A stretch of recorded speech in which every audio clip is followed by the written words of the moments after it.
नमस्कार सबैलाई। आज म पोखराको प्रसिद्ध पुम्दीकोट मन्दिरमा आएको छु। साथमा आमा बुवा हुनुहुन्छ।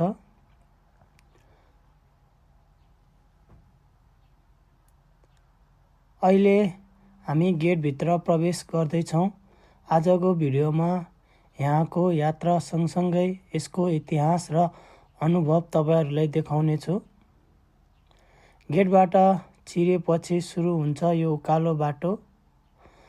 पहिलो नजरमै ठाउँ निकै सफा र व्यवस्थित देखिन्छ। उकालो चढ्न अलि मेहनत त पर्छ, तर आमा बुवासँग बिस्तारै चढ्दैछौँ। यही नै भ्लगको मजा हो। पुम्दीकोटको पछिल्लो केही वर्षमा विकास भएको महत्त्वपूर्ण धार्मिक गन्तव्य हो। यहाँ स्थापना गरिएको भगवान शिवको विशाल मूर्ति नेपालकै ठुला मूर्तिहरूमध्ये एक मानिन्छ। यो ठाउँ विकास हुनुको मुख्य उद्देश्य धार्मिक पर्यटनलाई प्रबन्धन गर्नु र पोखरालाई नयाँ आकर्षक दिनु हो। आज हेर्दा यो लक्ष्य सफल हुँदै गएको देखिन्छ। अहिले हामी बीच बाटोमा छौँ। उकालोले थकान त दिन्छ, तर यस्तो फ्रेस हावा र फ्यामिलीको साथले सबै सजिलो बनाउँछ।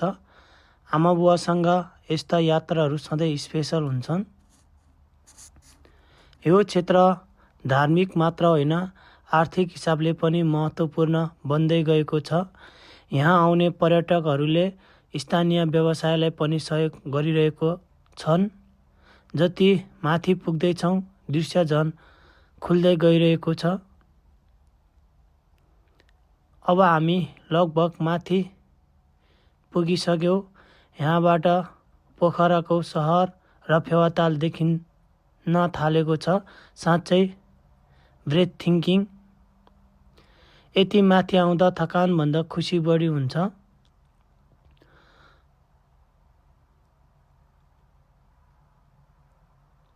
अब हामी करिब मन्दिर छेउमा पुग्न लाग्यौँ। एकैछिन मम्मीलाई गाह्रो भएर एकैछिन हामी आराम गरे। अन्तमा हामी पुम्दीकोट टेम्पलमा पुग्यौँ। यहाँको मुख्य आकर्षक भगवान शिवको विशाल मूर्ति। यस मूर्तिले पुम्दीकोटलाई राष्ट्रिय तथा अन्तर्राष्ट्रिय स्तरमा चिनाएको छ। यहाँको शान्त वातावरणले मनलाई निकै शान्त बनाउँछ। माथि जानलाई चाहिँ जुत्ता खोल्नुपर्ने भएकोले हामी चाहिँ जुत्ता खोल्न थाल्यौँ। अनि मैले मम्मीलाई जुत्ता खोल्नलाई सहयोग गरेँ। हामी माथि सिडी चढ्दैछौँ। बाबा अघि हुनुहुन्छ र मम्मी चाहिँ मेरो साथमा हुनुहुन्छ। मम्मीलाई डोराउँदै बिस्तारी उकालो चढ्दैछौँ सिडी। इतिहास, धर्म र प्रकृतिको सङ्गम भएको यो ठाउँ, आमा बुवासँग बिताएको यो समय मेरो लागि धेरै नै खास रह्यो। हामी वरिपरि घुम्दैछौँ। देख्न सक्नुहुन्छ तपाईहरूले विशाल शिवको मूर्ति र यता देख्न सक्नुहुन्छ मन्दिर फेवाताल।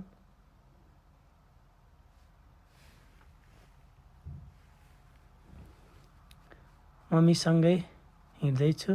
बाबा अघि हुनुहुन्छ र यहाँबाट देख्न सक्नुहुन्छ तपाईहरूले पोखराको सहर र फेवाताल। शान्ति स्तूप पनि देख्न सक्नुहुन्छ तपाईले।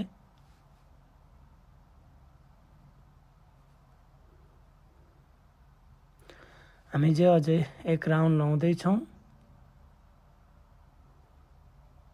मान्छेहरू आउने जाने एकदम भिड छ।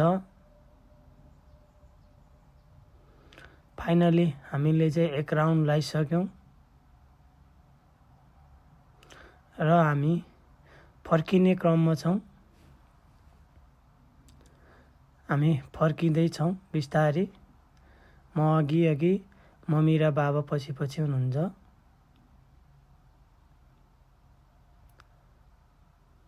बिस्तारै सिँढी झर्दैछौँ हामी। देख्न सक्नुहुन्छ पछाडि विशाल शिवको मूर्ति। म यता दाहिने साइडपट्टि लागेँ। मम्मी र बुवा उता जुत्ता लाउन जानुभयो। म चाहिँ एक राउन्ड लाउन खोज्दैछु यता भिडियो बनाउँदै।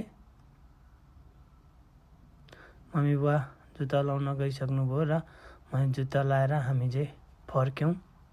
अब हामी बिस्तारै फर्किँदैछौँ। आजको यात्रा छोटो भए पनि सम्झना लामो समय रहनेछ। यदि तपाईँ पोखरा आउनुहुन्छ भने पुम्दीकोट टेम्पल अवश्य घुम्नुहोस्।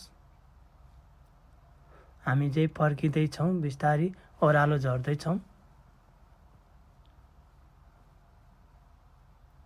देख्न सक्नुहुन्छ मेरो पछाडि मेरो बाबा र मम्मी।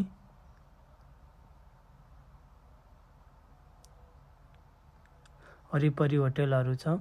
हामी बिस्तारै ओह्रालो झर्दैछौँ।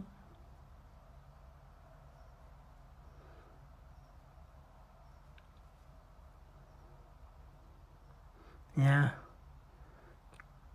शिवको मूर्ति बनाएको छ। हामी उता पल्लोपट्टि पनि घुम्न जानेछौँ।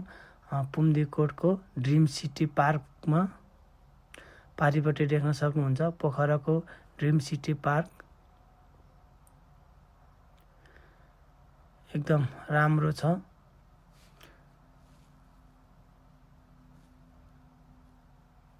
भिडियो मन पर्यो भने लाइक, सेयर र सब्सक्राइब गर्न नभुल्नुहोला। फेरि अर्को भ्लगमा भेटौँला। धन्यवाद। अब हामी जाँदैछौँ पोखराको ड्रिम सिटी पार्क पारिपट्टि।